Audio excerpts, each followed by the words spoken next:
Hey, this is Steve from Vertitron.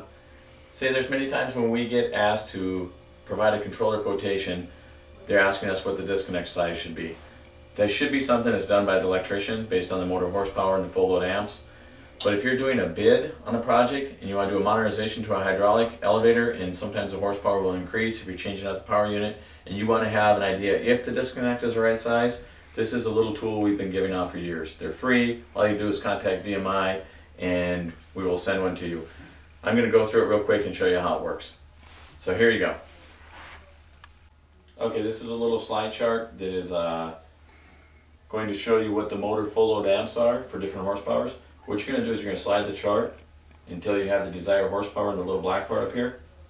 So say you have an existing job that has a 25 horsepower, it's going to say 25 here. The full load amps are going to be 78.2. Now you're going to want to check that against the motor manufacturer because this is just based off the National Electrical Code.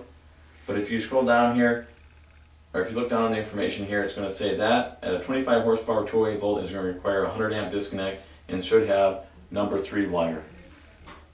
Now if that motor horsepower increases because you're doing a mod job and you're upgrading the elevator to 30 horsepower, you're going to see the amps go up to 92. The wire size then needs to be a size number 2 wire, and you're going to need a 125 amp disconnect.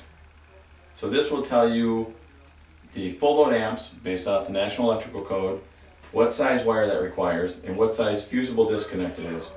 There's some other sales information on here by Square D. That's why they give these out, to show their part numbers for the disconnects and different things. But it's pretty handy. So you'll get 208 volt, 240 volt, and 480 volt, which is very common in the elevator industry.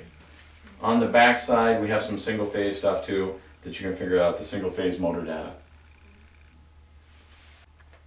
Alright, the reason I know so much about sizing disconnects and increasing the horsepower is I remember when I first started selling control panels, I had a customer call, wanted a 25 horsepower, and I said, hey, it actually comes out 30 horsepower and the price is the same.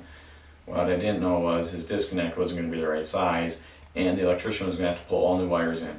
So needless to say, the 5 extra horsepower was far from free. So it's kind of a tough lesson I learned, and I thought I'd pass along this information, maybe help one of you guys not make that mistake. Thanks a lot. If you got any questions or if you want to get one of these, we'll send one out to you free. Just dial the number, just see on the video after I'm done here. Thanks.